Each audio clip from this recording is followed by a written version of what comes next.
tahun kedua saya buka warnet ternyata ya saya kerampokan Mas. Jadi di situ padahal di jalan raya waktu itu pagi-pagi gitu suami saya waktu itu pas waktu mau buka warnet, kemudian ternyata pas sampai sana ternyata barang-barang di sana udah habis semua.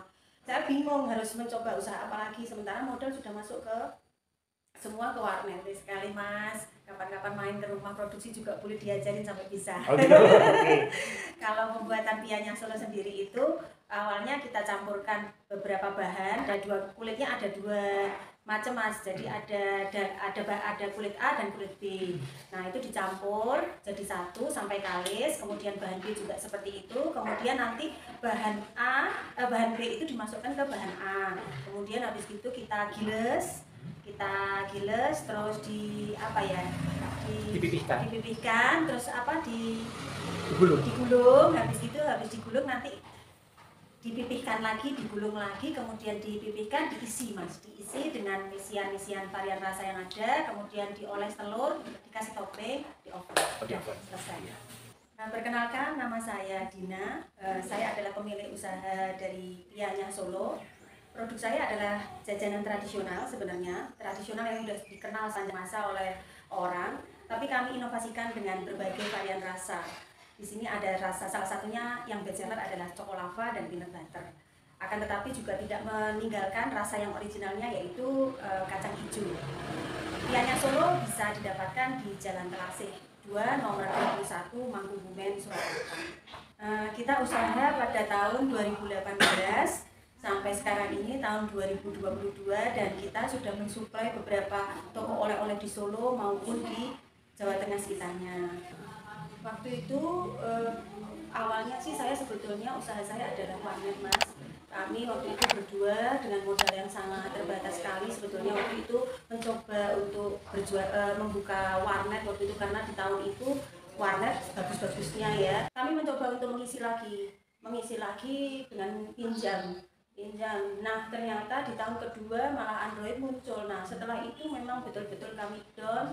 Sambil saya waktu itu berjualan awalnya puding jagung.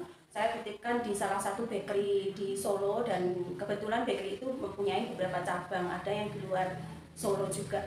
Kemudian saya jualan es lilin, saya titipin di sekolah-sekolah. Jadi apapun saya jual waktu itu. Saya waktu itu bermain di salah satu BUMN di Solo waktu itu di RKB. Nah itu ternyata di situ bagus sekali Mas. Di sana banyak kita diajari bagaimana cara branding, bagaimana cara packaging, bagaimana cara membuat produk yang bisa ditampilkan layak dan bisa dititipkan di toko oleh-oleh. Nah, ternyata setelah saya tekuni betul, saya fokus, kemudian perizinannya saya lengkapi dan saya bersyukur sekali karena saya ada di kota Solo ini karena semua perizinan untuk UMKM itu betul-betul sangat dibantu Mas. Di sini mulai dari bikin NIB-nya, bikin PIRT-nya, bikin halalnya. Nah itu kan standar-standar yang sebetulnya memang toko oleh-oleh itu membutuhkan itu. Tanpa itu memang ya kita nggak bisa untuk menitipkan di sana. Akhirnya saya memberanikan diri mengajak salah satu tetangga. Dan kebetulan alhamdulillah dari tetangga itu merembet ke tetangga sebelahnya lagi. Dan alhamdulillah saya sekarang punya tim produksi sendiri Mas. Dan sekarang bisa sampai Pianya Solo bisa sampai ke luar pulau. Sebetulnya kalau ditanyain modal awal, sebetulnya saya itu modalnya nggak ada Mas. Jadi saya itu sebetulnya lebih ke modal nekat.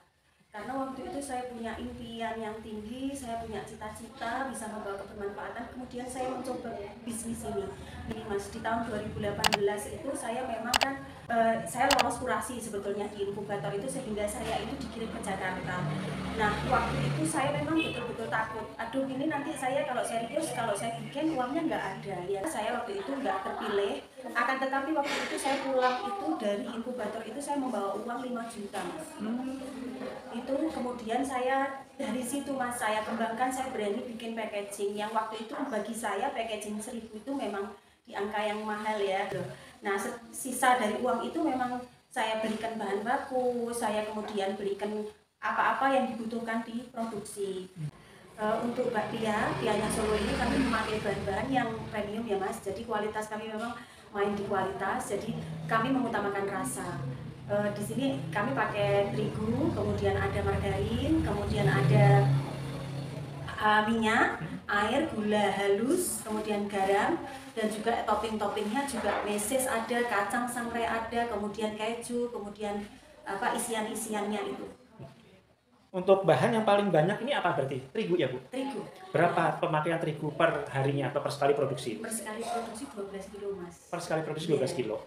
Itu kira-kira kalau Ibu sekali produksi 12 kilo dengan 12 kilo itu bisa menghasilkan berapa piece? Iya. Kita produksi setiap hari sekarang ini kapasitasnya sudah 900 pieces per hari. 900 pieces? Iya. Banyak juga dong Bu ya? Alhamdulillah Mas. Oke. Oh, kita jualnya karena per box ya Mas ya. Jadi nggak per pieces. Jadi kita satu box itu ada 9 pieces.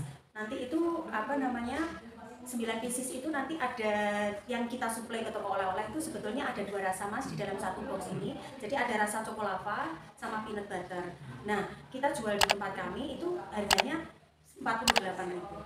Iya. Isi 9 itu. Isi 9 itu. Oke. Untuk order luar kota kita bisa melayani juga via IG, nanti DM ke IG kami, @pianya Solo, kemudian juga bisa WA di 082 1234 3-nya 3 kali 13.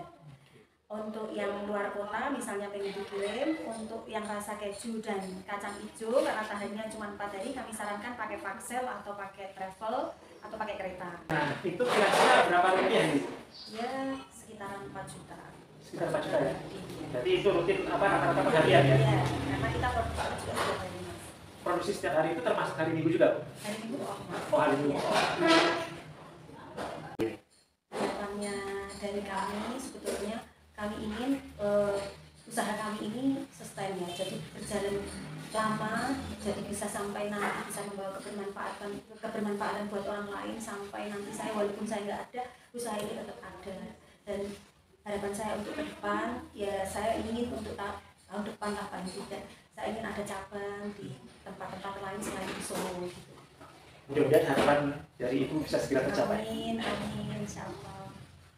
Buat teman-teman yang mau memulai usaha atau yang mau merintis usaha, nggak usah khawatir kalau nggak ada modal. Yang penting panjenengan sudah punya ide atau sudah punya gambaran untuk pengen usaha apa. Karena kalau tidak dilakukan juga nggak akan tahu hasilnya. Jadi usaha itu tidak mengkhianati hasil, dan bagi saya nikmati prosesnya, karena proses itu nanti yang menjadikan jenengan itu bisa lama, bisa jadi usahanya dari proses. Fokus juga kalau mau usaha, misalnya nih saya kepengen usaha bakpia, itu udah bakpia itu jalani aja dulu sampai nanti ketemu titik jenuhnya apa, baru kita inovasi yang lain. Kenal dengan komunitas-komunitas UKM itu penting sekali buat teman-teman, karena di situ kita banyak pengalaman, banyak masukan, banyak ilmu yang kita dapat yang mungkin kita tidak bisa dapat di tempat lain. Di sini banyak sekali ada komunitas-komunitas UKM yang jenengan bisa ikutin, bisa di PLUT, bisa di dinas-dinas terkait, bisa di RKB, dimanapun sekarang di-share, karena pemerintah sekarang memang betul-betul menggalakkan, betul-betul mewadahi UKM-UKM yang semangat, dan siapa tahu panjenengan malah bisa mendapatkan modal dari situ. Jadi intinya semangat sih. Oke Ibu, kalau gitu terima kasih sudah meluangkan waktunya, usahanya boleh diliput. Mudah-mudahan usaha Ibu makin maju, makin berkembang, makin sukses, dan semua harapan Ibu buka cabang bisa terwujud. Amin. Sukses terus ya Bu. Amin. Terima kasih.